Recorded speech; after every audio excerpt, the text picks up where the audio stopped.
Hello friends, आप सभी का स्वागत है मेरे यूट्यूब चैनल योग और साइकोलॉजी के जादू में। अब आगे की वीडियो में हमने देखा था कि साइकोलॉजी क्या है, और अब की वीडियो में आपको बताऊंगी टाइप्स ऑफ साइकोलॉजी, यानी साइकोलॉजी के कितने प्रकार होते हैं। ओके, तो विस्तार से नहीं, लेकिन थोड़ी थोड़ी जानकारी उसके बारे में आपको दूंगी। और हम इतनी मेहनत कर रहे हैं तो प्लीज़ हमारे चैनल को सब्सक्राइब और लाइक और शेयर ज़रूर करिएगा। ओके, तो आइए हम स्टार्ट करते हैं। तो उनके कितने प्रकार हैं? उसके 8 प्रकार हैं।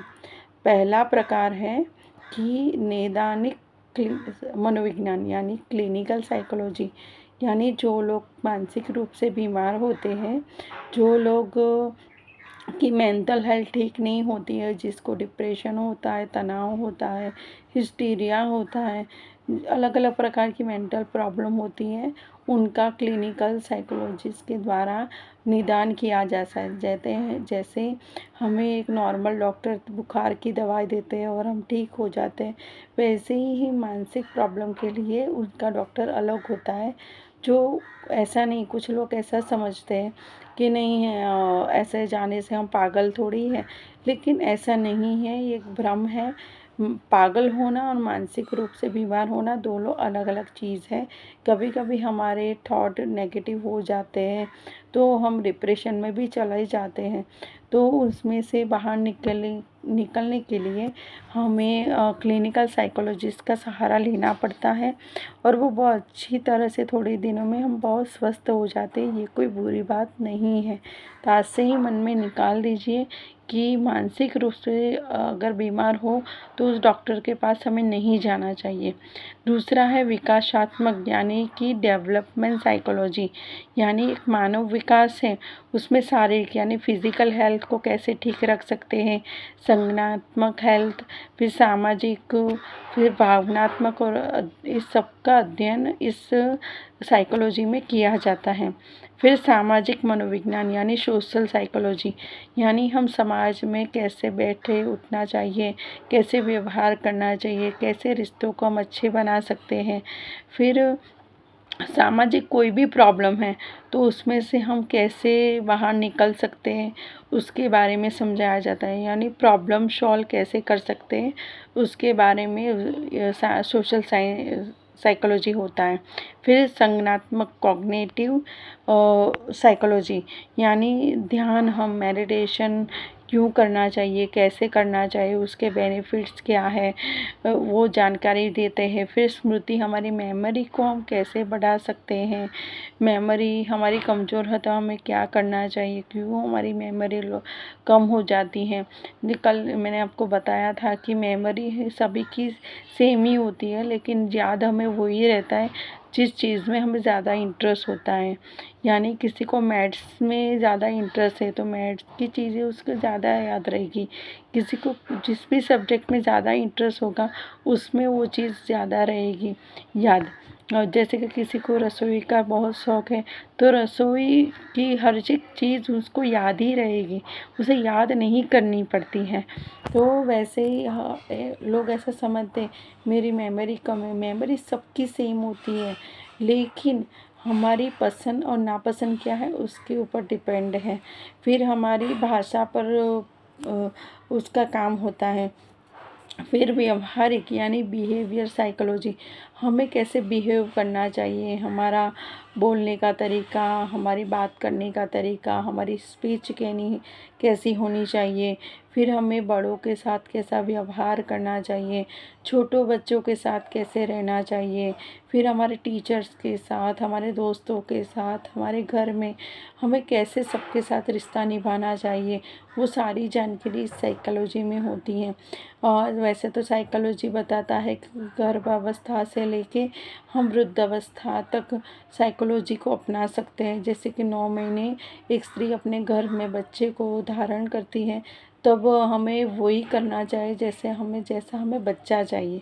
माँ को 9 महीने ऐसे रहना पड़ता है जैसे कि जैसा उसे बच्चा चाहिए, जैसे कि जैसा फेस वाला बच्चा चाहिए ऐसी तस्वीर हमेशा देखते रहनी चाहिए।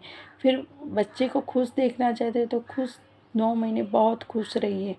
फिर जिस सब्जेक्ट में ज़्यादा होशियार बनाना चाहते हैं उस सब्जेक्ट को उस टाइम लर्न कीजिए बहुत प्यार से। फिर आप अपने बच्चे को जैसा बनाना चाहोगे वैसा 9 महीने आप जैसा करोगे वैसा बच्चा होगा। फिर आपको ऐसा लगता है कि आपका बच्चा जल्दी उठे तो आपको 9 महीने जल्दी उठना पड़ेगा, क्योंकि आपका बच्चा गर्भ से ही सब कुछ सीख के आता है। लोग समझते हैं छोटे बच्चे उसके बाद जन्म देने के बाद सब कुछ सिखाया जाएगा, नहीं। बच्चे गर्भ में ही ज्ञान प्राप्त कर लेते हैं, भगवत गीता का ज्ञान भी गर्भ में ही प्राप्त करते हैं। ओके, तो ये सारी जानकारी। फिर हम बच्चों के साथ हमें कैसा व्यवहार करना चाहिए, बड़ों के साथ कैसा व्यवहार करना चाहिए।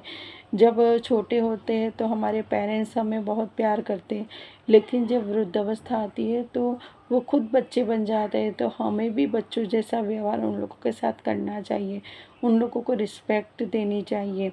ओके, तो हर एक एज में हमें कैसा व्यवहार करना चाहिए वो साइकोलॉजी हमें बहुत अच्छे से सिखाता है।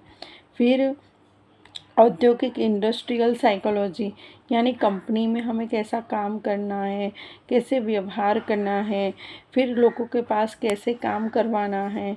फिर ऐसा वो इंडस्ट्रियल साइकोलॉजी में आते हैं।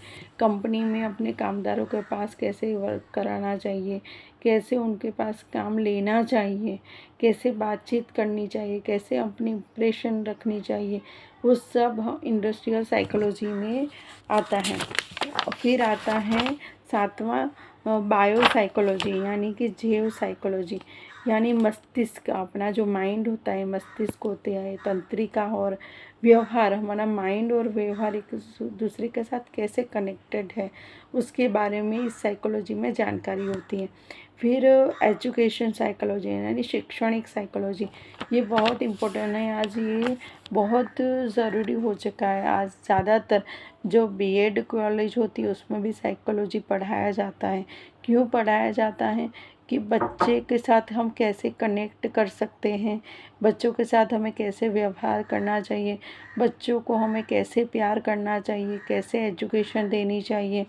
अब एमएड में, बीएड कॉलेज में, एमए में सब जगह टीचरों को साइकोलॉजी की ट्रेनिंग दी जाती है। साइकोलॉजी पढ़ाया जाता है कि टीचर और स्टूडेंट का रिलेशन कैसा होना चाहिए और कैसे एक दूसरे को समझना चाहिए, बच्चों को कैसे पढ़ाना चाहिए, उसकी टीचरों को ट्रेनिंग दी जाती है साइकोलॉजी की।